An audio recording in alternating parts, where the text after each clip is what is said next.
Hello, gorgeous soul.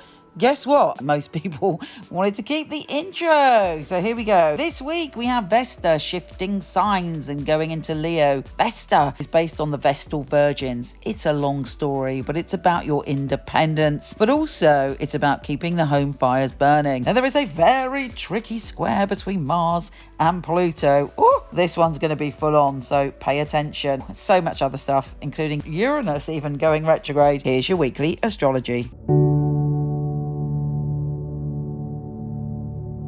Hello, gorgeous Taurus. How are you doing? Well, this week there's a lot going on. There's a lot of energy. There's a lot of high vibes, but also a little bit of drama. Let's start at the beginning, though. Vesta. Who is Vesta? Well, Vesta is based on the Vestal Virgins. And their mythology is that they had to keep the fire going to keep Rome alive. But, yes, okay, they were put in that position. They had to commit to it for 30 years.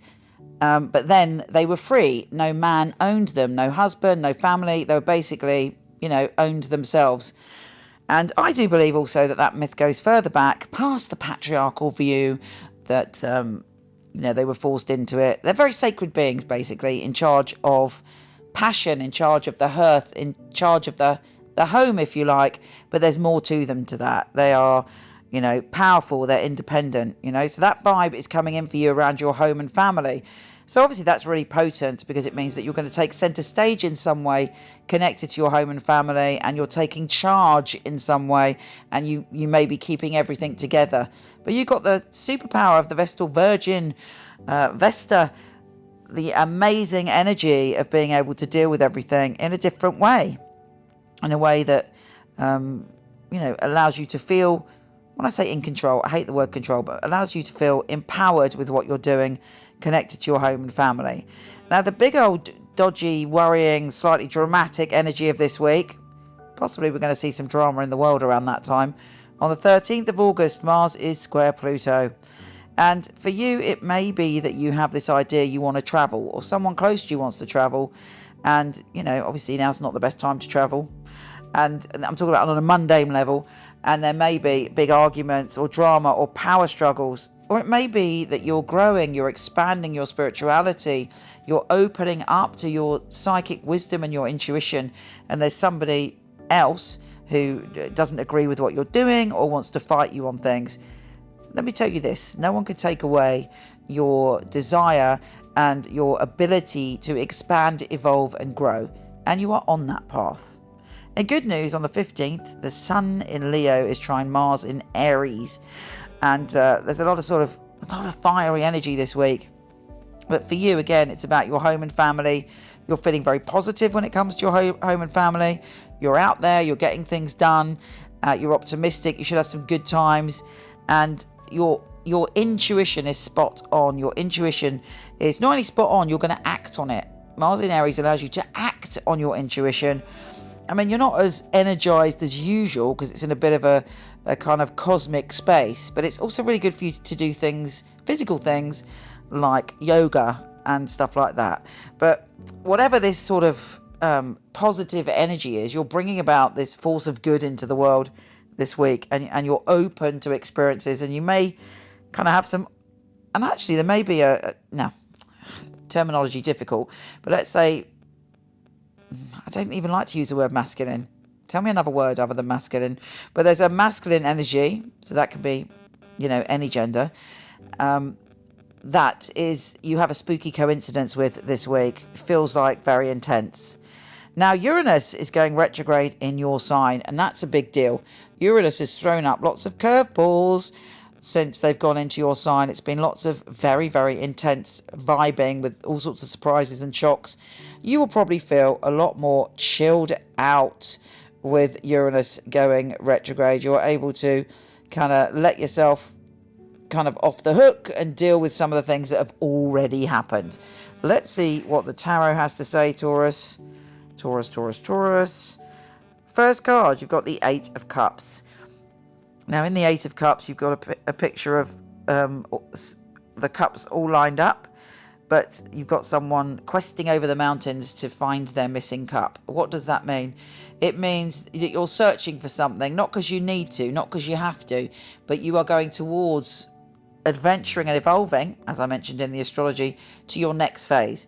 And you are going to look for something that is missing, and looks like you're going to find it if you ask me.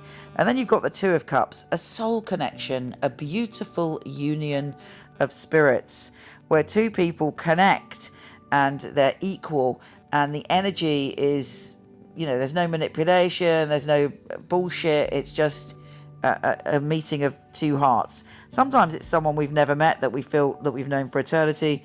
Sometimes it's just that person in our life that gets us and we feel good around them. And then you've got the Four of Wands, home and family, celebrations, everything that's already in the astrology, and the Queen of Cups. The Queen of Cups is a Cancer, Pisces or Scorpio, or somebody with a very, very open heart who's coming in to show you some love. And the final card is the Moon. Very intuitive this week. You may have strange dreams and strange and spooky experiences. Again, that's all echoed in the astrology. Trust your intuition. Look at what the symbols mean and go forward, trusting your instincts. Don't let anyone talk you out of it. Take care, gorgeous, and I'll speak to you soon.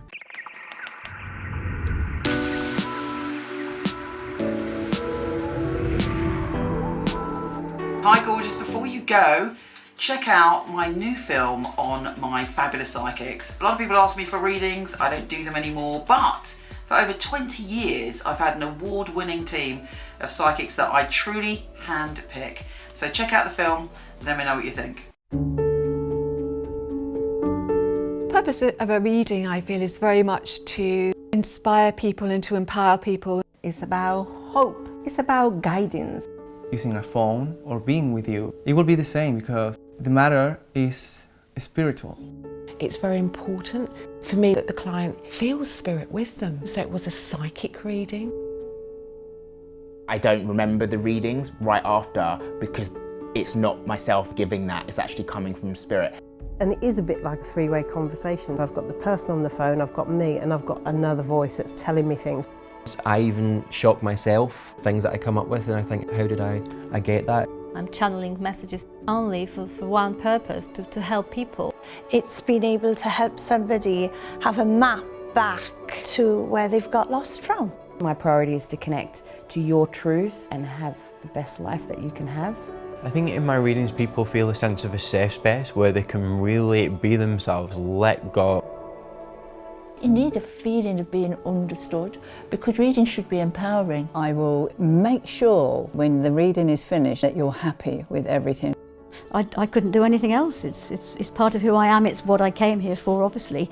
And when they come back and tell you they've got their dream job or the love of their life, that really makes me feel like I'm valued. I love to hear a sigh of relief. A lot of weight has been lifted off their shoulders. We have the answers that we are looking for within ourselves. I know I have the tools to help you. Everything begins and ends with you.